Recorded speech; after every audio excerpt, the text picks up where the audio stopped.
आजच्या सोहळ्याला आलेल्या सर्व रसिकांचं स्वागत. माझ्या कलाकार मित्रांनी इथे त्यांची कला सादर केली आहे. अनेक ओळखीची गाणी, एक दोन माझी गाणी पण गायली गेली. महेश सरांचा आभारी आहे की ही अनोखी गाठसारखं गाणं मला लिहायला लावून माझ्या आधीच्या सगळ्या चुकांवर त्यांनी पांघरून घातले. पवनदीप हा खूप मोठा संगीतकार पण आहे आणि आत्ताच मला महेशने सांगितले की 3 तारखेला पवनचा कार्यक्रम महेश सर लावतात, त्याची आपण माहिती घ्या आणि जरूर मी पण पुण्याहून या कार्यक्रमाला येईनच. आम्ही सगळेच येण्याचा प्रयत्न करू. एकदा आमच्या कलाकारांसाठी टाळ्या, ज्यांनी ऐनवेळी पवनदीपला साथ दिली. विशेषतः स्वतःचा तबला स्वतः उचलून ज्यांनी दिला ते समीर शिवगार. हे प्रेम आणि ही विनम्रता फक्त कलाकारांमध्येच बघायला मिळते. अंगात झब्बा घालून फिरायला बाहेर पडलं की कसं एकदम कवी वगैरे असल्यासारखं वाटलं. अंगात झब्बा घालून आणि त्यावर स्टूल घालून फिरायला बाहेर पडलं कसं एकदम फार मोठा कवी वगैरे असल्यासारखं वाटलं. मग बिल्डिंग मधल्या शेजाऱ्यांना, गल्लीतल्या वाण्याला, मेडिकल स्टोअरवाल्याला आडून आडून काहीतरी ऐकवायचं आणि काही एक कळलं नसून त्यांनी सगळं कळल्यासारख्या मान आडववायच्या. असे खेळ सुरू होतात. बरं, हा खेळ इथेच संपत नाही. एव्हाना त्यांच्या डोलणाऱ्या माना कधी फुलांसारख्या, कधी विषारी नागांसारख्या दिसायला लागून आता त्यावर आणखी एक कविता सुचते की काय, असं म्हणेपर्यंत नेहमीच देऊळ येतं. बाहेर बसलेल्या आंधळ्याला झप्पा दाखवता येत नाही. बाहेर बसलेल्या आंधळ्याला झप्पा दाखवता येत नाही आणि आत बसलेल्या बहिऱ्याला कविता ऐकवता येत नाही.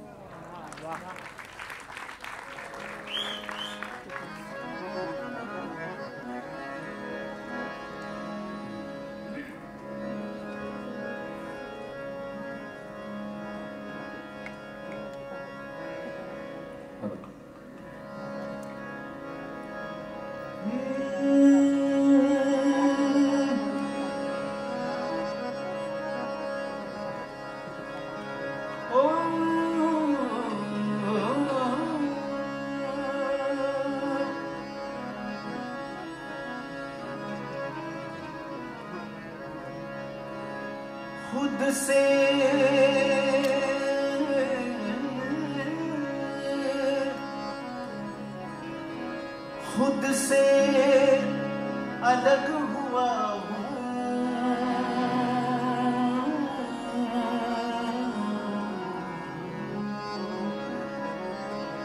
खुद से अलग हुआ हूँ, तभी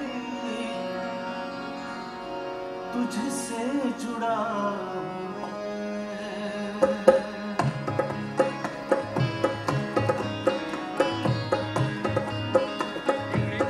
खुद से अलग हुआ हूँ, तभी तुझसे जुड़ा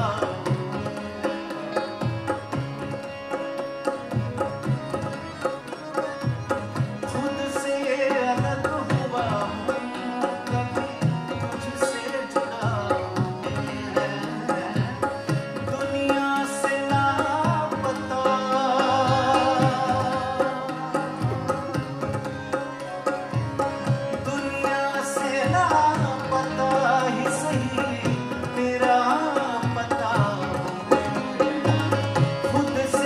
अलग हुआ हूँ, तभी तुझसे जुड़ा हूँ मैं। दुनिया से लापता ही सही, तेरा पता हूँ मैं। खुद से अलग हुआ हूँ, तभी तुझसे जुड़ा हूँ मैं। तेरी मौजूदगी यहाँ या तो कोई नहीं हूँ मैं, या फिर खुदा हूँ मैं. या म्हाताऱ्याला अडवूनच दाखवा, तसं आहे ते स्पिरिट. पण ही फिलॉसॉफिकल झाली. थोडा आता अवकातीवर येतो, जरा रोमॅन्टिक काहीतरी. काही रुबाई ऐकवतो. रुबाई म्हणजे 4-4 ओळींचा बंद असतो. गझलला जसं 2 ओळींचा शेर असतो आणि दुसऱ्या ओळीनंतर क्या बात आहे, वाह वाह वगैरे म्हणायची पद्धत आहे आपल्याकडे. धमकी नाही आहे, पद्धत आहे असं सांगतो.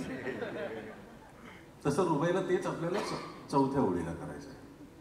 तर बऱ्याच जणांना प्रकार नवीन असतो त्यामुळे कळणार नाही म्हणून मी तिसरी ओळ दोनदा म्हणतो,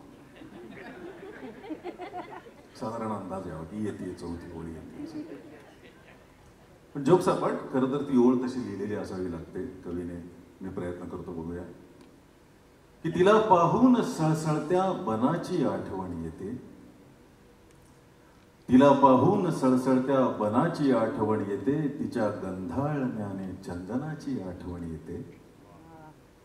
तिला पाहून सळसळत्या बनाची आठवण येते, तिच्या गंधाळण्याने चंदनाची आठवण येते. तिला सलवार कुर्ता जीन्स पलाझो छान दिसते पण, तिला सलवार कुर्ता जीन्स पलाझो छान दिसते पण, तिने जर नेसली साडी सणाची आठवण येते, सणाची आठवण येते.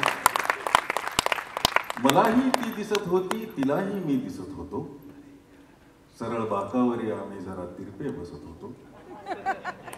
जुनं आहे संकर्षण, हे माझ्या बाबतीत प्राचीन आहे जवळपास.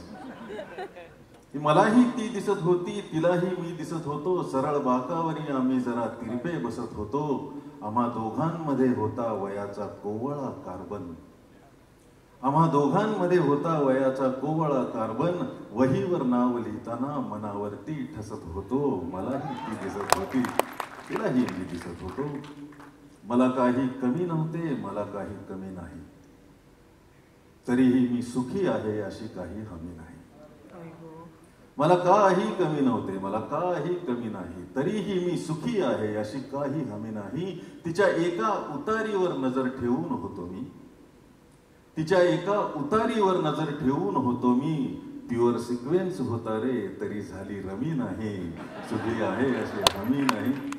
शेवटची रुबाई जवळपास माझं आत्मचरित्र समजा.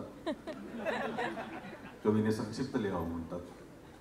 कसा जगला असेल बघा विचारा.